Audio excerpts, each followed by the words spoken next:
Como todo bom romance do século XIX, não poderia faltar uma mocinha, uma donzela, uma dama virgem romântica que passa sofrendo durante toda a história. No caso dos Miseráveis, essa personagem é a Cosette, mas a Cosette é muito mais do que uma simples mocinha.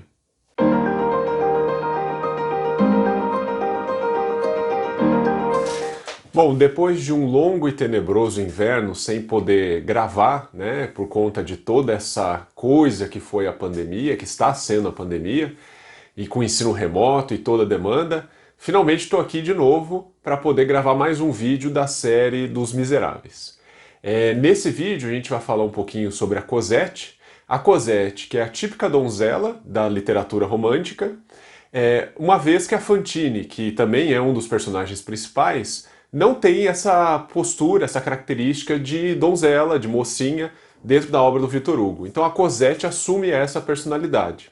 Para tratar sobre a Cosette, vamos dividir a sua participação em duas partes. Uma é a Cosette quando criança e outra é a Cosette já jovem, adolescente, já no mundo adulto.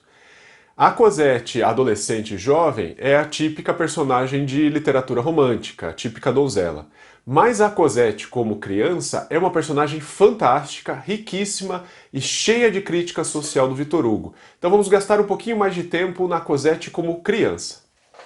A Cosette, desde o momento que ela nasce até o momento que ela aparece na vida do Jean Valjean, ela é uma perpetuação da Fantine, né? A Fantine, num determinado momento do livro, logo no começo do livro, ela morre, né? E a Cosette vai perpetuar esse legado da Fantine até o final da obra do Victor Hugo. A Fantine, ela é uma vítima dessa história, uma vítima de várias injustiças sociais que ali acontecem. E a Cosette vai perpetuar esse trajeto. Lembrando, né, que a Cosette ela é a grande crítica do Victor Hugo à questão das crianças no século XIX. Crianças que são abandonadas, que são exploradas, vítimas de um sistema perverso que coloca essas crianças muitas vezes ou na fábrica ou na rua. No caso da Cosette, ela é usada durante quase toda a sua história de criança pelos Thénardier como isca para poder roubar dinheiro da Fantine e depois tentar roubar dinheiro do Jean Valjean. Então ela é quase uma escrava do lar, né? A forma como o Victor Hugo descreve a Cosette e a sua situação e a sua vida na infância é algo assim realmente muito comovente. O Victor Hugo traz uma descrição desse trabalho, dessa forma como a Cosette, inclusive fisicamente, está quando criança, que chega a comover. Os Thénardier usam e abusam da Cosette como um animal doméstico e como uma isca para poder surrupiar dinheiro e enriquecer através daquela pobre menina. Veja esse trecho que o Victor Hugo descreve a situação da Cosette e como que os Thénardier usavam dessa menina para poder surrupiar dinheiro da Fantine. Cosette era obrigada a dar recados, varrer os quartos, o quintal, a rua, lavar pratos e até carregar pesos. Os Thénardier julgavam-se com mais direitos ainda de agir dessa maneira à medida que a mãe, que continuava sempre em Montreuil-sur-Mer, começou a falhar na mensalidade. Alguns meses foram pagos em sofrimentos. Se essa mãe tivesse voltado a Montreuil-sur-Mer ao cabo de 3 anos, não reconheceria a filha Cosette. Tão alegre e sadia quando chegara àquela casa, tornara-se magra e pálida. Estava sempre inquieta. Sonsa, diziam os Thénardier. A injustiça tornara a arisca e a miséria a deformara. Restavam-lhe somente os lindos olhos que davam pena, porque grandes como eram, deixavam entrever maior quantidade de tristeza.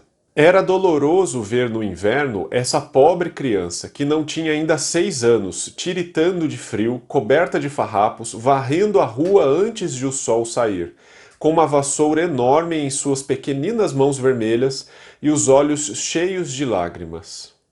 Na aldeia chamavam-na de Cotovia. O povo, amante das belas imagens, gostava de chamar assim essa criaturinha, quase tão leve como um pássaro, tremendo, assustada e medrosa, sempre a primeira a se levantar naquela casa em toda a cidade, sempre andando pela rua ou pelos campos antes da aurora. Mas a pobre Cotovia não cantava jamais. Veja, tem um quadro, uma pintura belíssima da Cosette que foi feita para a primeira edição dos Miseráveis. Essa pintura, ela é tão comovente sobre a Cosette, com aquela vassoura imensa nas mãos, que não só ilustrou a primeira edição, como várias outras edições, ainda faz parte de várias edições na capa do livro. Ela também fez. Essa imagem aparece nos cartazes do musical que vem sendo encenado desde 85 e virou um grande símbolo dos miseráveis e também uma grande denúncia sobre a situação das crianças abandonadas não só no século XIX, mas nos dias atuais. A situação da Cosette não é uma situação única, exclusiva daquele capitalismo, daquela revolução industrial do século XIX, mas é dos dias atuais. Milhares e milhares de crianças continuam abandonadas fora da escola até os dias de hoje. Veja, segundo a Unicef, cerca de 50% das crianças abaixo de 5 anos estão subnutridas e um terço delas crescem abaixo do esperado por conta de déficit alimentar. Se a gente for pensar em relação à escola, cerca de metade dos meninos e das meninas no mundo inteiro não estão na educação infantil, estão fora da escola. E um quinto dos adolescentes também não está na escola. Então veja que são dados alarmantes para o século XXI. A situação das crianças na rua ou crianças que precisam trabalhar, principalmente em países em desenvolvimento, como o caso do Brasil, ainda é uma situação muito alarmante. Então a denúncia que o Victor Hugo faz da Cosette naquela época ainda é muito atual. E não é uma situação particular, familiar, não é porque a Fantine abandonou a Cosette, porque a Fantine foi mãe solteira, não é uma questão particular, é uma questão pública, é uma questão de sistema, é uma questão estrutural. O modelo econômico que o Victor Hugo faz a denúncia, que leva aquelas famílias pobres a terem que trabalhar em jornada dupla, jornada tripla, a terem que se exaurir nos seus trabalhos, nos seus empregos, fazem com que essas famílias não tenham tempo de cuidar de seus filhos e muitas vezes tenham que mandar seus filhos para o trabalho também para poder ter o que comer na mesa, ter o que sustentar. Então, no século XIX, a grande denúncia, não só do Victor Hugo, mas de outros pensadores, é que aquele sistema exploratório, aquele capitalismo industrial exploratório, levava à desestruturação familiar e, consequentemente, ao abandono das crianças. Ora, e esse modelo, ele continua existindo, e muitas famílias pobres hoje em dia precisam ter jornadas duplas, triplas, né, em vários empregos, para poder ter o que comer na mesa. E aí não sobra tempo para poder acompanhar a educação dos seus filhos ou acompanhar o crescimento dessas crianças. Bom, a segunda parte do livro, né, traz a Cosette já crescida. Então, quando a Fantine morre, né, no seu leito de morte, o Jean Valjean promete para ela que vai cuidar da filha dela como uma forma de retribuição a todas as injustiças e aos males que a Fantine sofreu em vida. A Cosette, então, vai caminhar junto com o Jean Valjean, vai se tornar praticamente sua filha. Ela vai crescer e vai ser educada num convento durante toda a sua infância e início da adolescência. E num determinado momento eles vão sair desse convento e vão morar em várias casas. A casa principal é a casa da Rua Plumet, onde a Cosette, então, vai viver, tem um bosque, um jardim na parte de trás, e é onde ela vai ter o seu romance com o Marius. Esse momento, né, a Cosette, primeiro ela tem um encontro com o grande herói da história, que é o Jean Valjean, e depois ela vai ter um encontro com o grande mocinho, o grande cavaleiro, o grande romântico da história, que é o Marius. Então ela assume essa personagem, que eu entendo, né, no caso do Victor Hugo, no século XIX, o leitor ele queria ter essa personagem, essa mocinha, essa donzela romântica, era um desejo dos leitores daquele período. Hoje, né, eu considero, assim, uma opinião minha, eu acho muito chato esse tipo de personagem, né, eu acho, nossa, ela é romântica e tal, chega a ser melosa demais.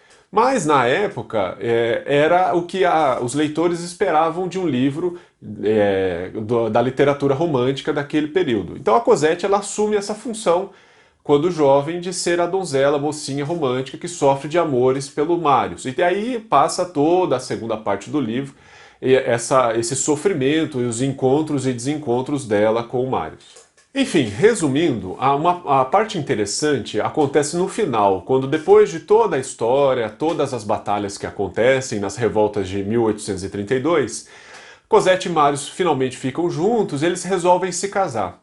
Esse momento, um momento que chega até a ser cômico, porque é o momento que o Jean Valjean vai ter que abrir mão daquela sua filha, né, a filha adotiva dele. E que para Cosette, muitas vezes, ele foi o grande pai dela. Então, no momento em que ela resolve se casar com Marius, o Jean Valjean começa uma luta interior. Porque, de um lado, ele entende que é preciso que ela caminhe, que ela case e construa a família dela, e por outro, ele não quer abrir mão daquela menina que tanto significou para a vida dele. A Cosette, ela sempre foi um lembrete para o Jean Valjean da Fantine, e que também um lembrete de toda a escolha de vida do Jean Valjean desde o caso com o bispo lá no começo. Então abrir mão dessa menina, abrir mão dessa filha, para o Jean Valjean foi uma batalha intensa, a ponto de que chega num determinado momento ele resolve ficar recluso e se afastar do Marius e da Cosette. Mas, ao final do livro, quando os dois descobrem a verdadeira história do Jean Valjean, a trajetória dele de vida, eles correm e o encontram já no leito de morte. E ali é uma cena muito interessante